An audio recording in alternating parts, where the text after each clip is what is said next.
कारोआकी speaks में आप सबका स्वागत है। आज धनतेरस है। इस दिन धन और आरोग्य के देवता भगवान धन्वंतरी की पूजा के साथ माँ लक्ष्मी की भी पूजा की जाती है। ऐसी मान्यता है कि इनका जन्म समुद्र मंथन के दौरान हुआ था। फिर इनके 2 दिन बाद माँ लक्ष्मी प्रकट हुई। धनतेरस के दिन सोने, चांदी, बर्तन, कई जगह झाड़ू की भी खरीदने की परंपरा है। ऐसी मान्यता है कि धनतेरस पर विधि विधान पूजा करने से माँ लक्ष्मी की कृपा हमेशा बनी रहती है।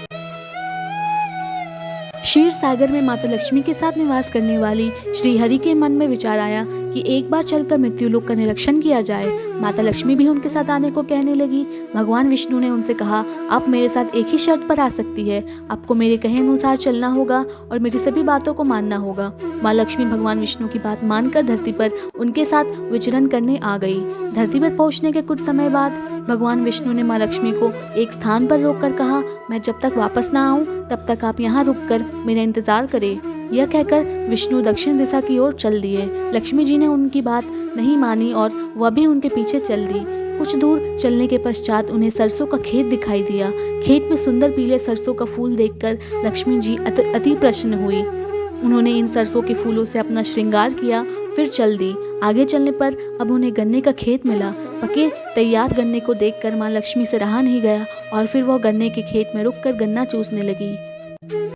अपनी आज्ञा का उल्लंघन देखकर भगवान विष्णु को माता लक्ष्मी पर क्रोध आ गया। उन्होंने माँ लक्ष्मी को श्राप दिया, तुमने मेरी आज्ञा का उल्लंघन किया है, तुमने किसान के खेत से चोरी की है। इस सब के बदले अब तुम्हें 12 वर्ष तक किसान के घर रहकर उसकी सेवा करनी होगी। भगवान माता लक्ष्मी को धरती पर छोड़कर क्षीर सागर वापस चले गए। 12 वर्षों तक माँ लक्ष्मी ने किसान के घर में रहकर उसे धन धान्य और रत्न आभूषणों से भर दिया। 13वां वर्ष लगते ही श्राप पूरा हुआ और भगवान विष्णु माँ लक्ष्मी को अपने साथ ले जाने वापस धरती पर पहुंचे। भगवान विष्णु को देखकर किसान ने लक्ष्मी जी को उनके साथ भेजने से इनकार कर दिया। तब विष्णु जी ने किसान को समझाया कि लक्ष्मी जी को आज तक कोई नहीं रोक पाया है। वह आज यहाँ तो कल वहाँ। मेरे श्राप के कारण यह 12 वर्षों की से आपके पास रुकी थी, मगर अब इनके जाने का वक्त आ गया है। इतने पर भी किसान नहीं माना और लक्ष्मी जी को नहीं भेजने का हठ करने लगा।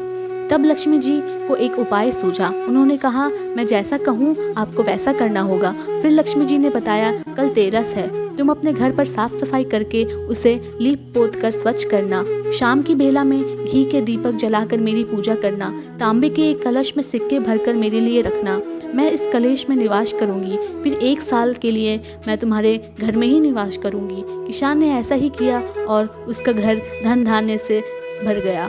तब से हर वर्ष कार्तिक मास के कृष्ण पक्ष की तेरस को धनतेरस की तरह मनाया जाता है।